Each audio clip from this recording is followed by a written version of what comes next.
In this example, we're going to create a point of sale display.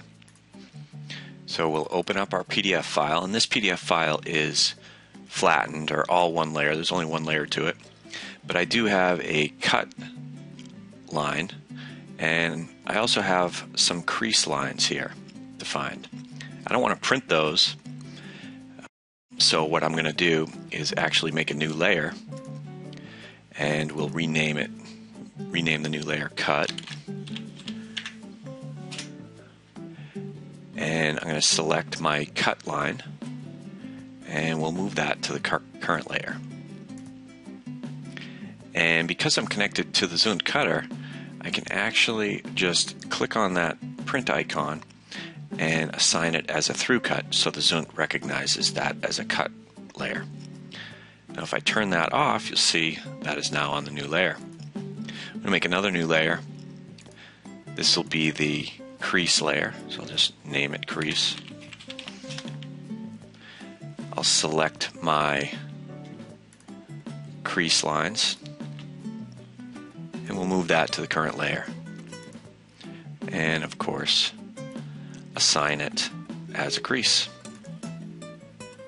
Now you'll see the crease is on the crease layer, through cut is on the through cut, and the print layer is on the print layer.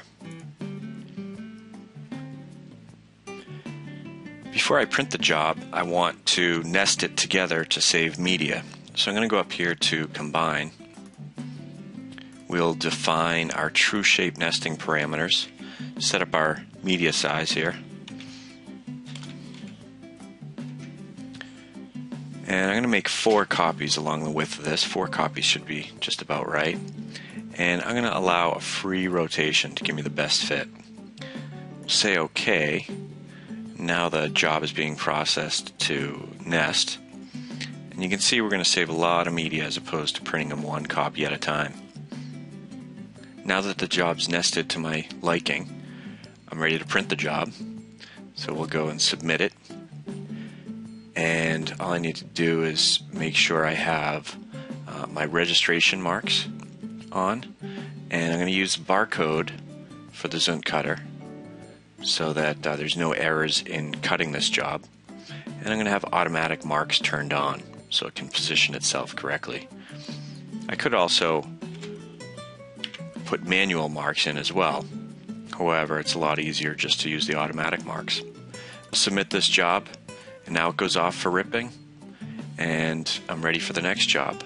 If we take a look at what's actually going on in the rip in the background here, you can see that the Mamaki is getting the job printed, ripped, and ready for printing, and the cut lines and cut layers have gone independently to the zoomed cutter. So the zoomed cutter in front of the console, we're ready to cut the job. If your customer happens to supply you with an Illustrator file, preparing the job for printing is even a little easier. We'll open up the Illustrator file, and because the Illustrator file isn't flattened, the cutting and creasing layers are intact. We're just going to define the cut layer as a through cut and the creasing layer as a crease. If you take a look, we'll shut off the cut layer. There's the cut layer. There's the crease layer. And there's the print layer.